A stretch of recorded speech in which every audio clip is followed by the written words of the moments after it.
Married my deceased friend's sister just to help with her medical bills. Now I'm falling for her and feeling lost amidst old vows and new desires. About 4 years ago, my entire world fell apart. My wife, my partner of 8 years, died unexpectedly from complications after the birth of our second son. I was deployed when it happened and returned home to a life that suddenly felt unrecognizable.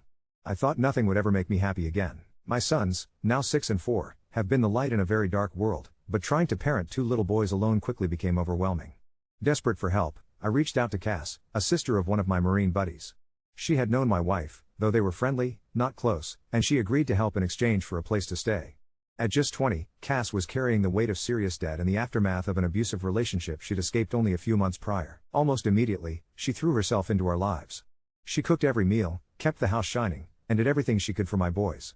One day, she asked to borrow money to see a doctor. The tremors in her hands were getting worse, and she had no insurance. I didn't hesitate. Cass felt like the angel I didn't know I needed, holding all the fraying threads of my young family together. The diagnosis was some kind of neurological disorder, probably a result of the abuse she endured. My insurance could help her, and she desperately needed care. Both of us were a bundle of wounds, my heart still mangled from losing my wife, and Cass still afraid of intimacy in any form. So, we struck a strange deal. I would marry her, purely for the sake of her getting medical help, with a prenuptial agreement, no mingling of debt, and an understanding it would remain platonic. I realize calling this complicated doesn't even scratch the surface, but we were 2 broken people leaning on each other, not for love, at least not then, but for survival. The last 3 years have gone better than I dared hope. Cass has turned out to be so much more than just helpful. The house is always spotless, and a warm meal greets me every night when I come home. She's worked overnight shifts as a baker, slugging away to nearly eliminate her debt, and her health has improved dramatically with proper treatment. Cass is incredible with my boys. She shows them pictures of their mother and tells them loving stories, takes them out for adventures, and even taught them to read. Sometimes, my 4-year-old slips up and calls her mommy, but she always gently reminds him she's Cass, and mommy is the angel in the picture above the fireplace. She has big dreams. Once her debt is gone, the boys are both in school, and she has some savings. She wants to start a nursing program. Even though our relationship is still platonic, it's one of deep caring. There have been nights I've sobbed on her shoulder, and times when she's done the same. One evening, stress got the best of me and I snapped at her over something small. She'd taken my sons to see Santa without me. Her fear was obvious, and it killed me, but we talked through it. I offered to pay for a counselor, though she declined. That was 2 years ago. Since then, we've had the usual squabbles, but we've always managed to work them out. She gets me in a way that's hard to explain, a calming force, someone who truly understands me. But now something has shifted inside me. I find myself noticing Cass in ways I never did before. The way she smells, the way her smile lights up her eyes. Her laughter has become the highlight of my evenings.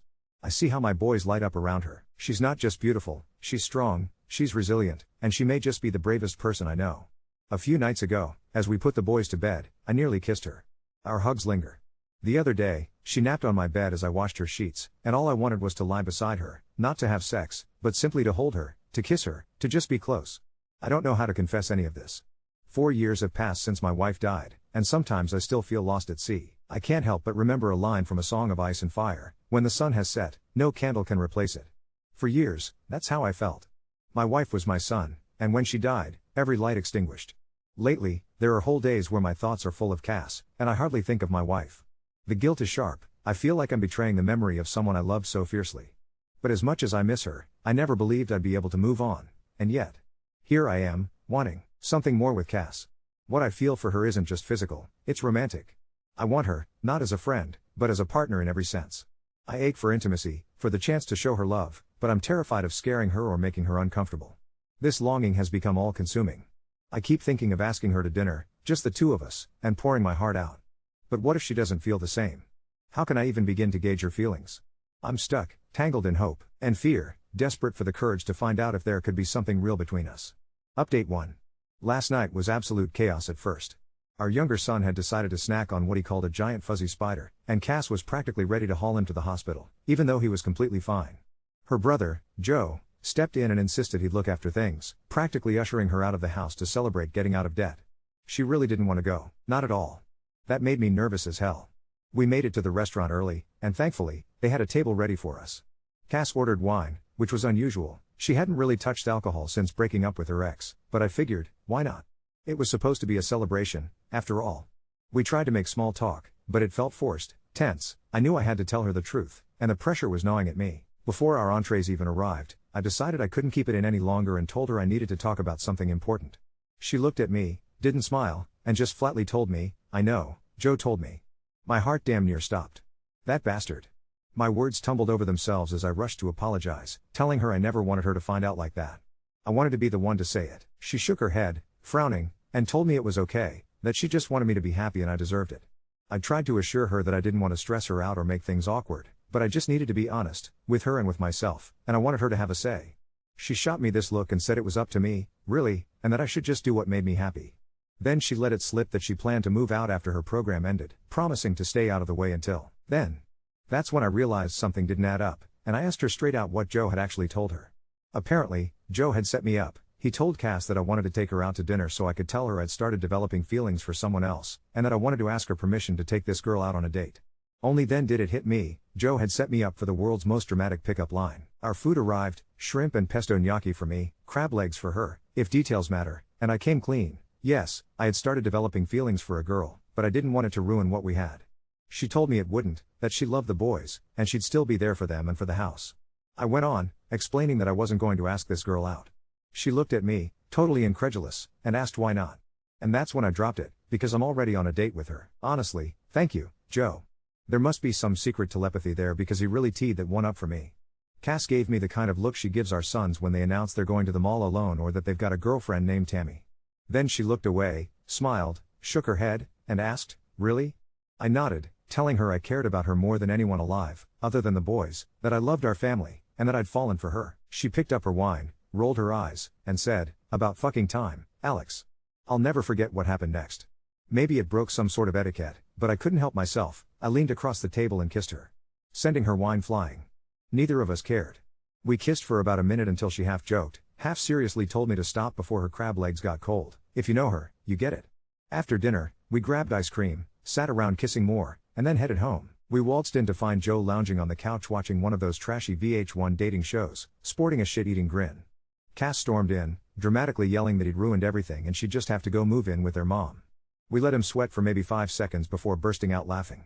Joe just grinned, shook my hand, said the boys were sleeping, and left.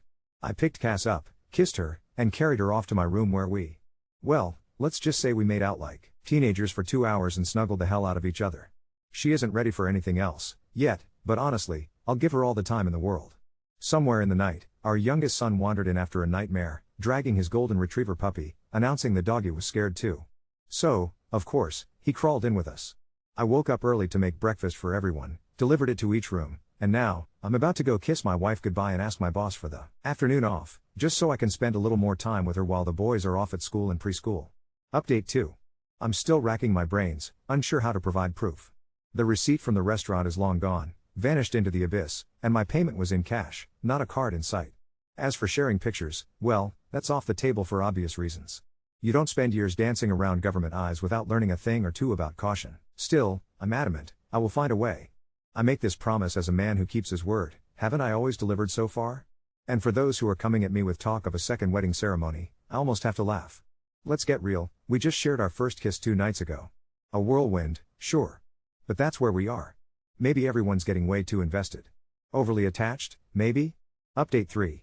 Things had been going exceptionally well lately. After a month filled with nervous anticipation, I realized I had developed feelings for her, real, overwhelming feelings. At first, I was terrified I'd scare her away, or make her feel unsafe. But, pushing past that fear, I decided to just take the plunge. Now, to my utter disbelief and happiness, I am actually dating my wife. It's been a whirlwind. There was this odd tension in the beginning when we had to explain our new relationship to friends and family, but the truth is, most of them already seemed to know. Even my sons, those little schemers, acted completely unfazed.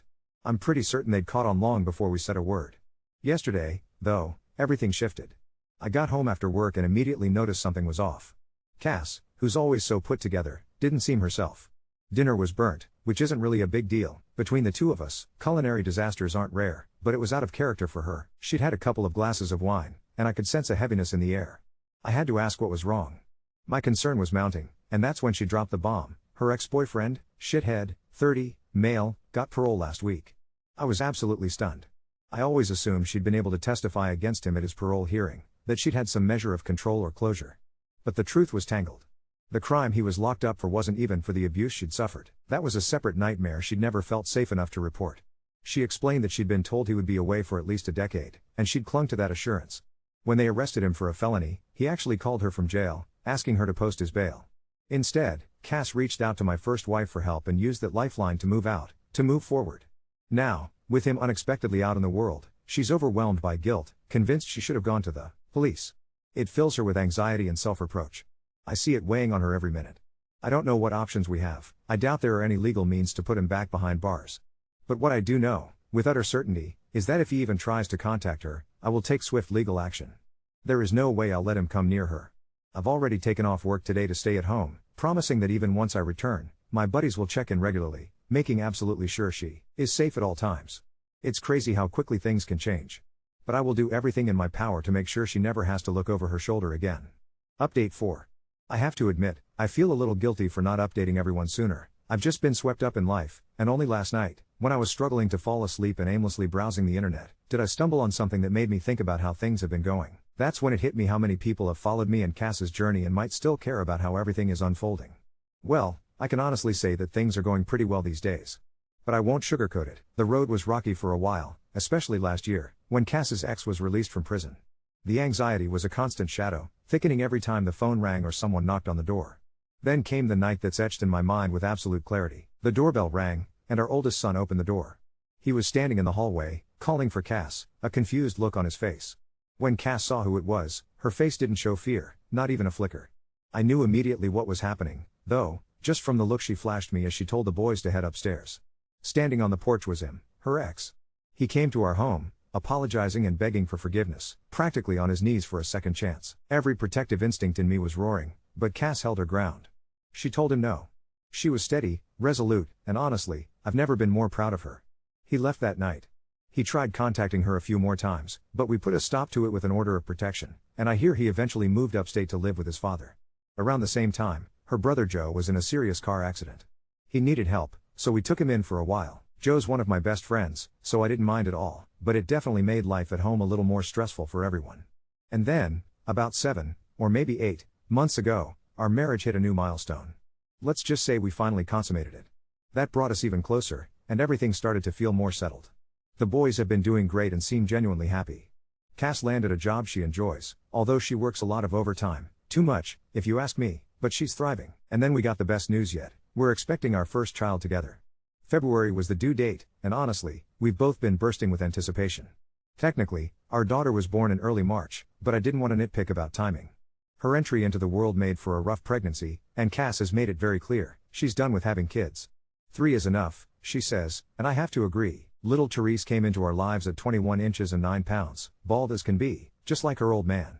She's by far the easiest of our kids, rarely cries, impossibly photogenic, and already claiming everyone's hearts. Our youngest son is absolutely besotted with her, he's always trying to help with everything. It sounds cuter than it actually is, believe me. Joe's still around and making it work. His back bothers him sometimes, but he's found new happiness. He's dating a woman who, as chance has it, went to my high school, although she was 2 years behind me. Life's been a wild ride, for sure, but right now, it feels pretty damn good. Update 5.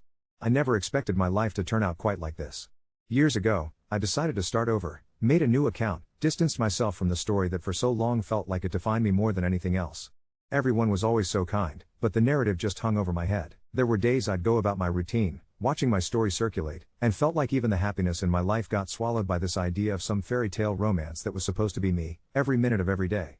Then, of course, they made that movie. I had no involvement, never planned on seeing it, and I never will. There are good things, wonderful things, in fact. Cass and I ended up having another baby, totally unplanned. Sometimes, life throws the wildest surprises, and I can't imagine loving him any more than I do. I'd put off the vasectomy, but that was scheduled real quick after our youngest arrived.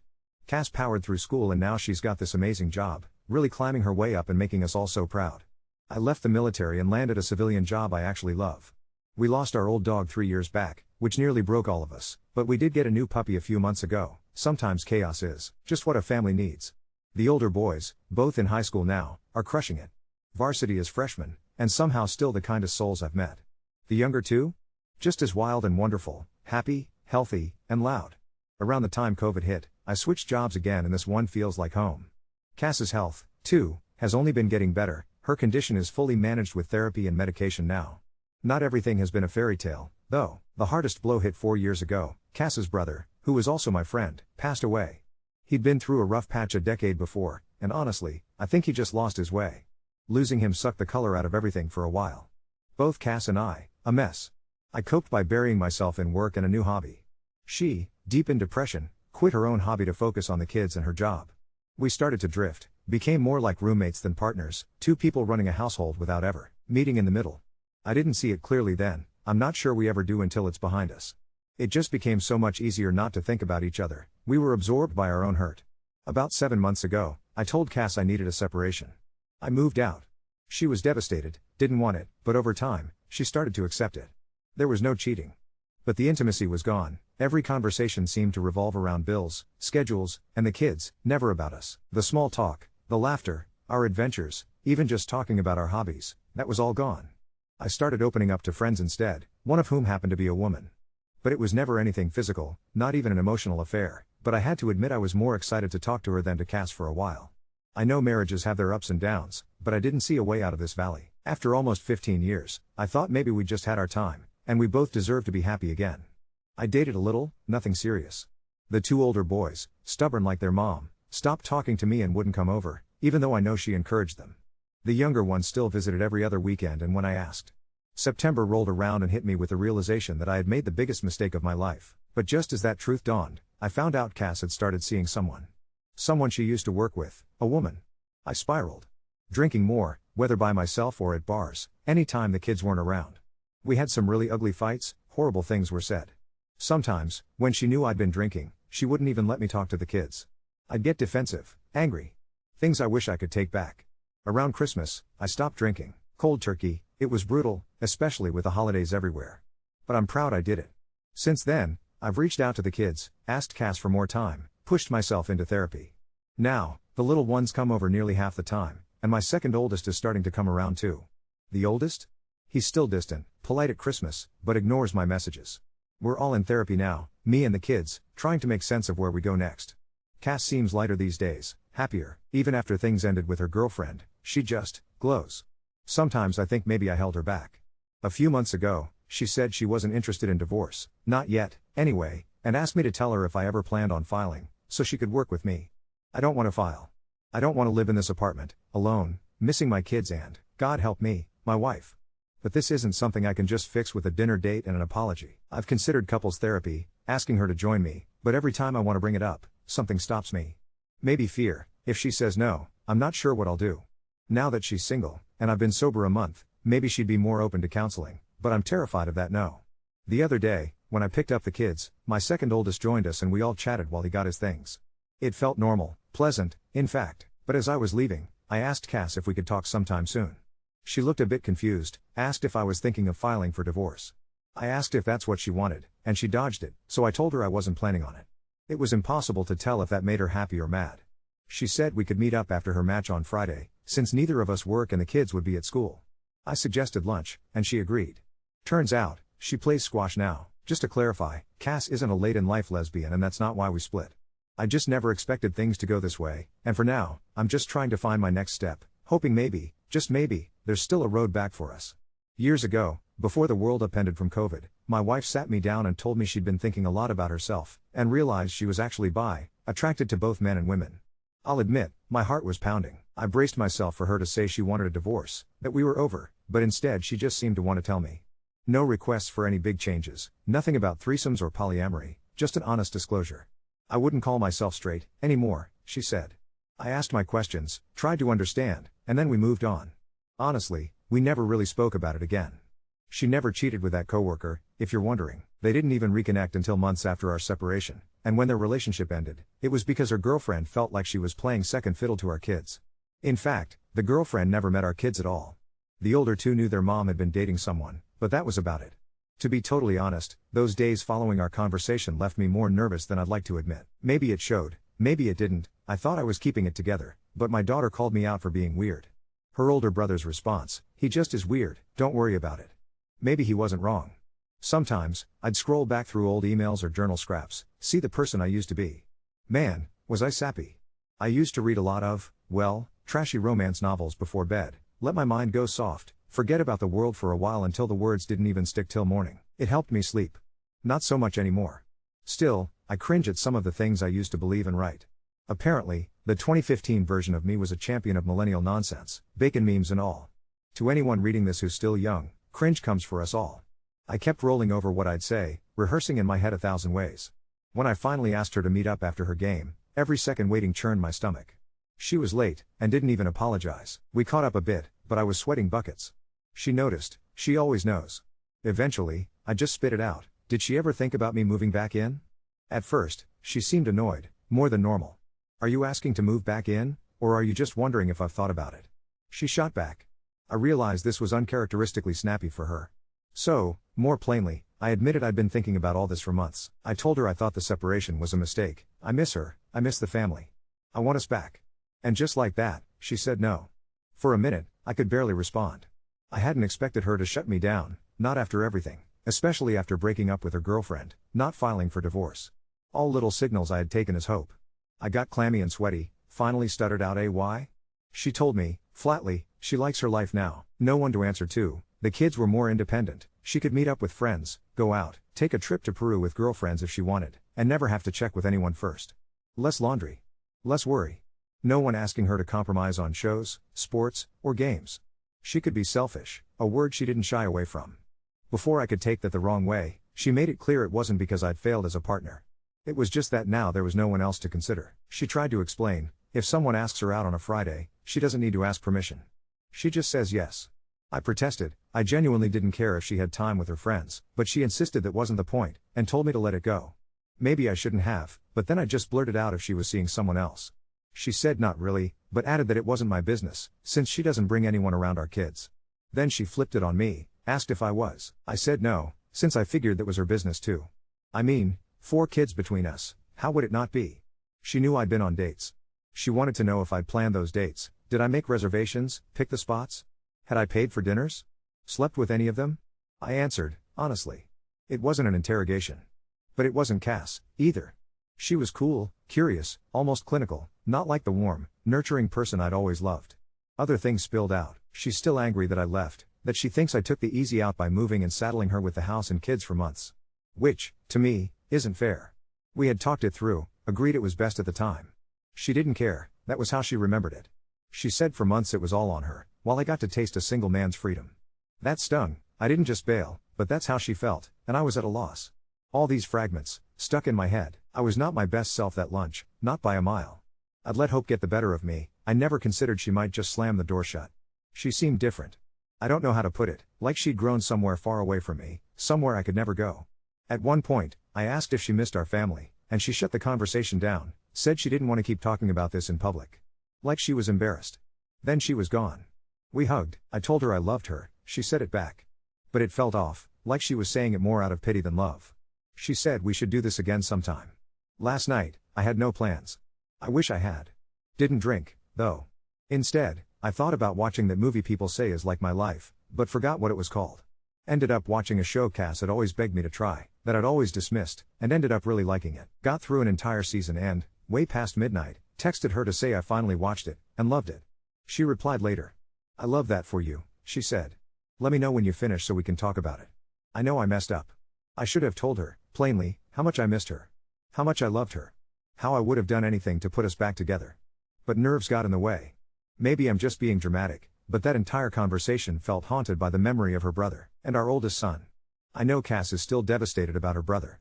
They were closer as friends than even she and I ever were. I'm just lost. She was the one who found him, and she's never truly acknowledged my grief over losing him. I understand he was her brother, the pain is unimaginable, I don't want to make it some competition about who's allowed to feel sadder. But he was my friend, too. The pain hits me differently, but it's no less real. My grief walks beside hers, but it always feels like mine's invisible. My son, though, that's a whole other wound. Somehow he's convinced himself that I had an affair, and no matter how many times both his mother and I explain that's not true, his anger keeps festering. She says she's told him the truth, and he's in therapy, but the anger just won't loosen its grip. It's like he needs someone to blame, and I'm the easiest target. People keep telling me therapy is the answer, as if it's a magic fix. And don't get me wrong, I agree, therapy helps. I've been going. She's supportive of me being in therapy, but she refuses to go herself. She wants no part in it, not for herself, not for us as a couple. Every time I bring it up, The conversation just goes nowhere. She says she's done with therapy after some bad experiences, and nothing I say changes her mind. So that door is closed. No amount of gentle encouragement or outright pleading gets through. Sometimes, I feel like I'm oversharing, but I just want to get these thoughts out of my head. If she needs to be alone, there's nothing I can do to change that. If she wants to see other people, I can't stop her. If she decides she doesn't want to be married anymore, maybe we could just step back, try to start over, casually date, be friends, or whatever else she needs. She could go off to Peru and play squash, chase whatever makes her happy, and I wouldn't stand in her way, if only she'd believe me.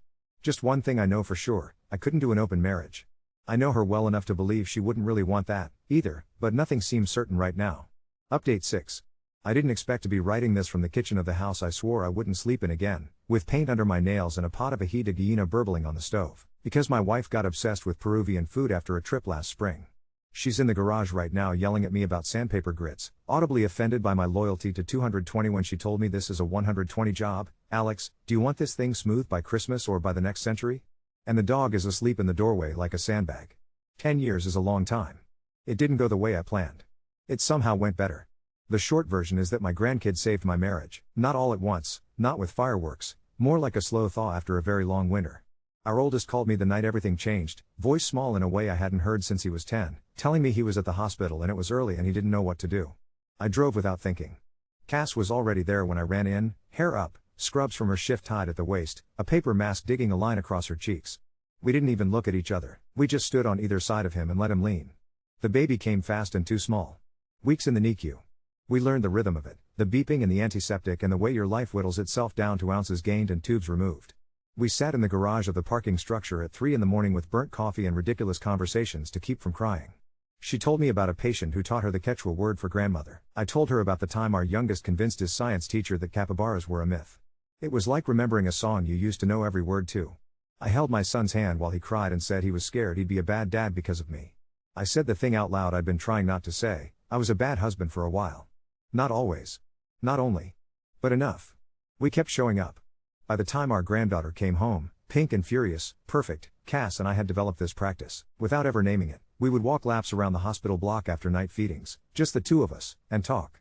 Once she tried to talk about therapists and I flinched, and once I tried to talk about moving back and she flinched, and so instead we made ourselves a rule. 10,000 steps. One person picks the route, the other picks the topic. No debating. Questions only. We did that stupid little thing so long it's part of our bones now. She calls them our treaty walks. I pretend to hate the name. I don't. We never divorced. We didn't tell anyone that on purpose, it just got buried under carpools and holidays and the terrible quiet of growing up. We stayed split on paper in the ways people can be, houses, accounts, calendars, but on birthdays and school plays and when the roof decided to impersonate a sieve, it was us again without even discussing it. 2 years after the NICU, she tore her meniscus playing squash. If you know her, you get it, she plays like she's late for an appointment and the ball owes her money. Surgery, then stairs, then me sleeping on the daybed in the office for a week, maybe 2. 6 months later I was still there, and we were eating grapefruit with sea salt like we used to and arguing about whether it's normal to alphabetize spices. Her, yes, me, this is tyranny. We didn't slide back into what we were, we built something new in the same footprint. She was honest in a way that would have flattened me 10 years ago. She likes her independence. She likes that on a Friday she can say yes to drinks or a concert or killing an entire evening in a bookstore without asking anyone's permission. I told her I could live with that. She told me she didn't want a roommate again. I told her I didn't either. So we made a deal that would make both our families roll their eyes if we had any energy left to care about that. 2 front doors. I kept my little bungalow 3 blocks over. We knocked a gate between the yards and put codes on both locks and set rules we actually respect. We sleep at the same house more nights than not. On nights we don't, she's still the last text I send and the first voice I hear in the morning. My tools live in her garage, her plants colonized my porch. The kids call the whole thing the compound like we're weirder than we are. The crazy part, if there is one, is how ordinary it is. Our life is made of small things strung tight. She took that trip to Peru with her friends and came back with a new laugh, lighter, looser, turned toward herself first. I hated how much I loved hearing it. She took a job she adores and somehow willed herself from the floor to charge nurse and then beyond. She fell back in love with the parts of her work that let her be useful and then come home and not carry it like a brick in her pocket. I finally turned the hobby I grabbed like a life vest a decade ago into an actual job. I build things, cribs, benches, a ridiculous 12-foot table she swore wouldn't fit and now claims she always knew would. I teach a woodworking class at the community center Joe used to coach at, and every May we shut down our street and run a goofy, loud little 5K in his name. People bring pie. Someone inevitably tries to beat Cass. They don't. I stayed sober. There were nights in those first years I wanted to make a bad decision just to feel something sharp, and I didn't. There were nights, later, when everything was fine and the beer at the neighbor's barbecue looked like the best idea anyone ever had, and I didn't. None of that makes me noble. It makes me a man with a very boring coin I keep flipping in my pocket. Heads, I go home. Tails, I call my sponsor. I always go home. My oldest and I did the work. He apologized for the things he'd said when he was mean from hurt, and I apologized for the things I did when I was fried and selfish, and we have a text thread now that is mostly pictures of his daughter asleep in foods. She started solids on mashed potatoes at Thanksgiving and fell face first into them like a fainting goat. He let me hold her the other day while he fixed a cabinet door. He is very proud of suddenly knowing what a hinge jig is, and I told him that for all the times I wanted to redo my life, I wouldn't, because it would mean missing this exact potato purpled moment. He said, "Okay, Dad, relax," which is son code for "I heard you, and I'll take it." Our daughter is 17 and a menace. She drives a stick now like she was born with a clutch under her foot and, last month, convinced me to watch the movie I swore I'd never watch. We set out bowls of popcorn and seltzer and promised not to be bitter. 10 minutes in, Cass was yelling at the screen because the actor playing me was cutting onions like he was defusing a bomb and someone decided Joe should be British for reasons unknown to humanity. When the credits rolled, Therese wiped her eyes and said, "You two are way messier in real life," which, fair. I still haven't read the think pieces. I don't care. The only reviews I needed were from the 3 people on that couch. We did date other people, both of us, in the long middle. She says it out loud like a fact with no edges, the way she tells me she needs the good kind of tortillas from across town and could I pick them up on my way back from the lumberyard. I don't ask for details. She doesn't ask me. I don't think it's denial. It's respect, maybe. Or a quiet line we both drew because we learned the hard way what happens when there are none. There's a bench by the river with Joe's name on it. We go there when we can, on Tuesdays after her shift sometimes, paper cups in our hands and our phones put face down on the wood. Last month we brought our granddaughter, who tried to eat the fallen leaves and then yelled at us for thwarting her culinary dreams. Cass slid one of her rings onto my pinky finger and said, not looking at me, "We're not remarried." I said I knew. She said, still looking at the water, "We're married." It didn't feel like a contradiction. I'm not going to pretend it's clean. We still fight about stupid things like the right way to load a dishwasher. There is a right way, I've been informed of it, and my second oldest still gets prickly when I'm late, and the youngest 2 go feral any time either of us mentions chores. I still feel my first wife everywhere in November light. Some weekends I sleep at my place because I need to be alone in a way I can't name. Some Sundays she sends me a picture of a sunrise from a trail I didn't hike with her and I feel proud instead of afraid. That feels like growth. Or age. Or both. I used to think of that line a lot, when the sun has set, no candle can replace it. I don't think I believe in replacements anymore. What we have isn't a new sun, it's a string of porch lights clicking on one by one, guiding me down the block toward a yellow kitchen where a pot is simmering and someone is swearing about sandpaper and my granddaughter is probably eating something wildly inappropriate on the floor and a woman I have loved in 10 different ways is about to tell me I did the molding wrong. And I'll argue with her for exactly 3 seconds, and then I'll fix it, and then she'll make me taste the sauce and ask if it needs more salt, and I'll say yes even if it doesn't just so I can watch her roll her eyes. She still won't let her crab legs go cold.